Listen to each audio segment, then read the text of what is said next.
दो खबर एक साथ जिसका कि पहली नजर में कोई कनेक्शन ही नहीं, लेकिन कनेक्शन भी है और साथ में है एक गहरा संदेश रियल एस्टेट की दुनिया के लिए। पहली खबर, ग्रेटर नोएडा वेस्ट में गॉड ग्रुप रखने जा रहा है अपने फ्लैगशिप गॉड सिटी मॉल को गिरवी पैसे की तंगी की वजह से।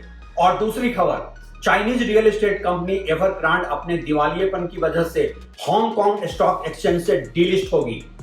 अब कई लोग पूरी तरह से कंफ्यूज होकर पूछेंगे, अरे भाई कहना क्या चाहते हो, आखिर क्या कनेक्शन है इन दोनों खबरों का।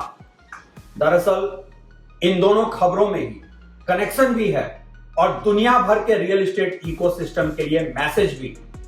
बिल्डर्स का हैसियत से बढ़कर किया गया एक्सपेंशन ही उनके फाइनेंशियल डिस्ट्रेस की वजह बनता है और बनता है आम प्रॉपर्टी बायर्स के लिए भी मुसीबत का बायस। और साथ ही है सरकार और सिस्टम के लिए भी एक क्लियर मैसेज कि किसी भी अर्थव्यवस्था में बिल्डर्स का ऐसा बेलगाम एक्सपेंशन घातक होता है पूरे मार्केट के लिए, आम ग्राहकों के लिए, बिजनेस के इकोसिस्टम के लिए और पूरी अर्थव्यवस्था के लिए।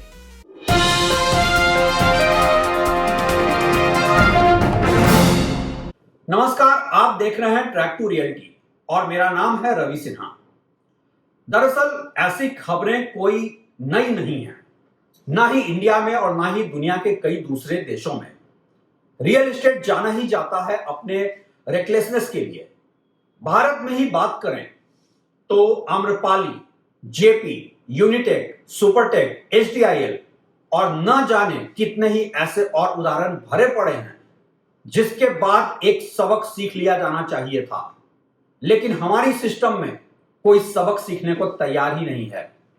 बिल्डर एक के बाद एक डिफॉल्ट करते चले जाते हैं, मीडिया में शोर मचता है, सरकार कार्रवाई करने का आश्वासन देती है और अदालत में सालों साल चलते रहते हैं मामले, लेकिन जमीनी हकीकत बदलती नहीं है।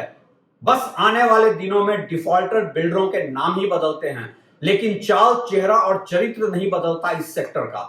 मैंने सालों पहले कोई 2021 में मनी कंट्रोल के अपने कॉलम में लिखा था कि एवरग्रांडे का कोलैप्स करना दरअसल एक सबक है रियल एस्टेट के फंडिंग, इकोसिस्टम और खासकर भारतीय रियल एस्टेट डेवलपर्स के लिए भी।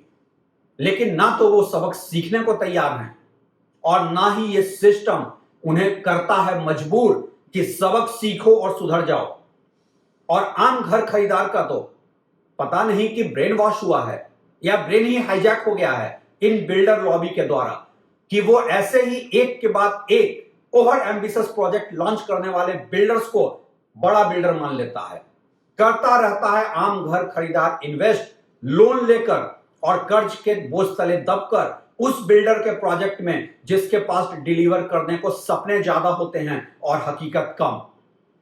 मैंने यहां उदाहरण के तौर पे एवरग्रांडे के साथ गॉड ग्रुप का जिक्र क्यों किया है। ना तो मैं एवरग्रांडे से कभी मिला हूं और ना ही मेरी कोई गॉड ग्रुप से व्यक्तिगत दुश्मनी है, लेकिन यह है मेरे लिए केस स्टडीज कि रियल एस्टेट बिजनेस में कैसे गलतियां नहीं करनी चाहिए। जो गॉड ग्रुप एक तरफ जहां साल के 4 से 5 हजार करोड़ के सेल्स के दावे कर रहा है, ग्रेटर नोएडा वेस्ट जैसे अफोर्डेबल मार्केट में एक नए लेवल का लग्जरी प्रोजेक्ट लॉन्च कर रहा है और एक बिल्डर के तौर पे यह प्रोजेक्ट कर रहा है कि वो है एक कैश रिच लग्जरी बिल्डर, वो दरअसल फार्मर कंपेंसेशन के पैसे भी ग्रेटर नोएडा अथॉरिटी को पे ना कर पाने की वजह से 2100 घर खरीदारों के घरों की रजिस्ट्री नहीं करवा पाया है। मामला अभी इलाहाबाद हाईकोर्ट के सामने है। यह कहानी कोई अलग है क्या चाइनीज एवरग्रांडे से या फिर आम्रपाली, सुपरटेक, जेपी, यूनिटेक जैसे बिल्डरों के शुरुआती दिनों के क्राइसिस से? नहीं, सब में एक ही कॉमन एलिमेंट है, अपनी फिस्कल बैंडविड्थ, अपनी फाइनेंशियल हैसियत से बढ़कर एक्सपेंशन मोड में चले जाना। और इसलिए मैं कहता हूं ऐसे रियल एस्टेट के इकोसिस्टम को अलाउ ही क्यों किया जा रहा है हमारे पॉलिसी मेकर्स के द्वारा। दुनिया के दूसरे मैच्योर्ड रियल एस्टेट मार्केट से हम कुछ सीखते क्यों नहीं हैं। और मैं ये भी नहीं कहता हूं कि हम कोई यूएस, यूके जैसे ऑर्गेनाइज्ड रियल एस्टेट मार्केट बन जाते हैं अचानक से ही, लेकिन हम चाइना या दुबई से तो सीख सकते हैं। क्या किया चाइना ने 2020 में जिससे कि एवरग्रांडे एक्सपोज हो गया कि वो एक ओवर लिवरेज बैलेंस शीट के साथ ऑपरेट कर रहा था, हद से ज्यादा मार्केट से पैसे उठाकर खेल रहा था, एक ऐसा खेल जिसमें कोई विनर नहीं, सब लूजर ही थे। चाइना ने फंडिंग नॉर्म्स को टाइट करके उसे और बड़े क्राइसिस बनने से रोक दिया। मैंने पिछले दिनों इस बारे में दुबई के रेरा चीफ से बहुत ही लंबी बात की थी। मैंने पूछा था कैसे वो इंश्योर करते हैं कि वहां कोई प्रोजेक्ट डिफॉल्ट ना हो। उन्होंने मुझसे यह एडमिट किया कि 2008 के ग्लोबल फाइनेंशियल क्राइसिस के पहले का Dubai real estate market Indian property market से ज्यादा अलग नहीं था, लेकिन दुबई के रूलिंग क्लास ने 2008 के उस ग्लोबल फाइनेंशियल क्राइसिस से बहुत कुछ सीखा। आज दुबई में अगर कोई बिल्डर ये अनाउंस भी कर दे कि 2080 स्कीम के तहत आप अभी बस 20% पेमेंट कर दें और बैलेंस 80% पोजीशन पे दें, तो रेरा उस बिल्डर को तलब करता है, पूछता है आपके पास कंस्ट्रक्शन के पैसे का क्या सोर्स है, और अगर पैसे हैं तो आप उसे एडवांस में एस्क्रो अकाउंट में डालें। आप एक एक्सिक्यूशन अनसर्टेनिटी के साथ प्रोजेक्ट लॉन्च नहीं कर सकते हैं। इंडिया में कोई नहीं है पूछने वाला, वैसे रेरा है लेकिन कहीं नहीं है। आप किसी भी अजम्पशन, किसी भी उम्मीद पे एक हाउसिंग प्रोजेक्ट लॉन्च कर दें और कल को अगर फंडिंग ना मिली तो कर दो हाथ खड़े कि मार्केट में फाइनेंस की कमी जिम्मेदार है, ना कि हम। मतलब कि सब दोषी हैं, मार्केट कंडीशन, सरकार की पॉलिसीज, डेवलपमेंट एजेंसी के अधिकारी, लेकिन बिल्डर्स कभी गलत नहीं होते हैं। जिन घर खरीदारों ने पैसे दे दिए वो कर लें जो कर सकते हैं। सवाल यह है कि एवरग्रांडे या गौर जैसे केसेस से हमें क्या सीखने की जरूरत है ताकि किसी घर खरीदार का पैसा न डूबे, रियल एस्टेट मार्केट इतना बदनामी के साथ ना ऑपरेट करे और कोई इंसान अपना सब कुछ इन बिल्डरों के झूठे भरोसे पे न लुटा दे, बर्बाद न हो आम इंडियंस के जिंदगी प्रॉपर्टी ओनरशिप के छलावे में। सबसे पहले पॉलिसी मेकर्स को क्या सीखने की जरूरत है? आप डिनायल या इनकार में राजनीतिक फैसले तो ले सकते हैं, लेकिन आर्थिक फैसले नहीं। आपको यह स्वीकार करना ही होगा कि रियल एस्टेट में समस्या है। इस बिजनेस की पॉलिसीज में एक स्ट्रक्चरल चेंज, एक पॉलिसी शिफ्ट की जरूरत है। एक देश की अर्थव्यवस्था और ग्रोथ कंजम्पशन ड्रिवन होनी चाहिए, ना कि रियल एस्टेट या कोई भी असेट के इन्वेस्टमेंट ड्रिवन। स्थिति तब और भी भयावह हो जाती है जब यह real estate investment driven growth debt funding का ग्रोथ हो, ना कि सही मायनों में देश का असेट बढ़ रहा हो। आपने रियल एस्टेट लॉबी को बहुत लूज रोप देकर, बहुत पॉलिसी ड्रिवन लिबर्टी देकर देख लिया है, और चाइना हो या इंडिया, रियल एस्टेट अर्थव्यवस्था का बैकबोन नहीं बन सकता है, खासकर तब जबकि लोग अपनी रीपेमेंट हैसियत से बढ़कर कर्ज लेने लगे। यूएस का सब प्राइम क्राइसिस 2008 से भी आपको सीखने की जरूरत है। बिल्डर्स को इतनी खुली छूट देकर सिर्फ और सिर्फ ब्लैक मनी ही पार्क हो सकता है, ना कि अर्थव्यवस्था की गुणवत्ता में कोई सुधार। सच तो यह है बहुत ज्यादा कर्ज लेकर इन्वेस्टमेंट करने का माइंडसेट एक्चुअल में कंजम्पशन को ही कम कर देता है। लोग बाकी कंजम्पशन को कम कर देते हैं सिर्फ प्रॉपर्टी खरीदने के लिए। चाइना को भी एवरग्रांडे और दूसरे रियल एस्टेट कंपनीज के मामले में इसलिए फंडिंग नॉर्म्स को टाइट करना पड़ा और एवरग्रांड और चाइना गार्डन जैसे बड़े बिल्डर्स एक्सपोज हो गए। अब बिल्डर्स को क्या सबक सीखने की जरूरत है?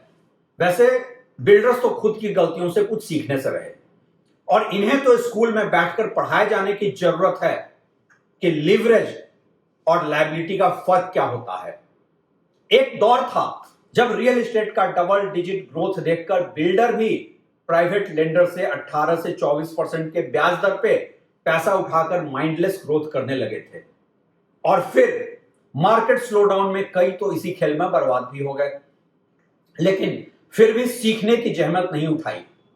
आज भी माइंडसेट वही है, और वो अपनी फिस्कल लिमिट्स और एक्सिक्यूशन कैपेबिलिटीज को या तो समझते नहीं हैं या फिर ओवर कॉन्फिडेंस ऐसा कि समझना चाहते भी नहीं हैं। चूंकि पॉलिसीज काफी हद तक बिल्डर्स के फेवर में है और बायर की कोई सुनने वाला ही नहीं है, तो ये बिल्डर रेकलेस हो चुके हैं। एक प्रोजेक्ट ढंग का पूरा किया नहीं कि 5 और लॉन्च कर दिया, और पैसा चाहे बायर का हो या लेंडर का, बस यहां से वहां स्विचिंग करते रहो। लेकिन फेवरेबल पॉलिसीज कभी भी बिजनेस की इक्विटी नहीं हो सकती है। कोई शक हो जनाब तो पूछ लो जेपी और यूनिटेक जैसे बिल्डर से, या फिर सीख लो उनकी बर्बादी देखकर। सबसे जरूरी सबक केवाईसी यानी कि नो योर कस्टमर, सीसैट या कंज्यूमर सेटिस्फैक्शन स्कोर को रेगुलर मॉनिटर करो। क्या वो ऐसा करेंगे?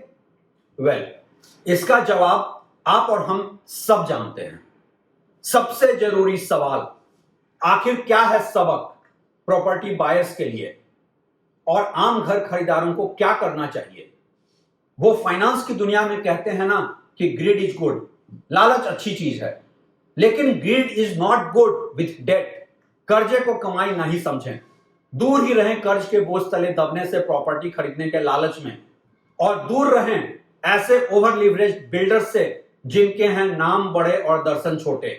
वो आपको जब बताएंगे कि हम बड़े बिल्डर्स हैं, पैन इंडिया प्रेजेंस है और 25-50 प्रोजेक्ट एक साथ कर रहे हैं, तो आप ये सुनिए कि वो कह रहे हैं कि हम अपनी हैसियत से बड़े दिखने का जोखिम ले रहे हैं।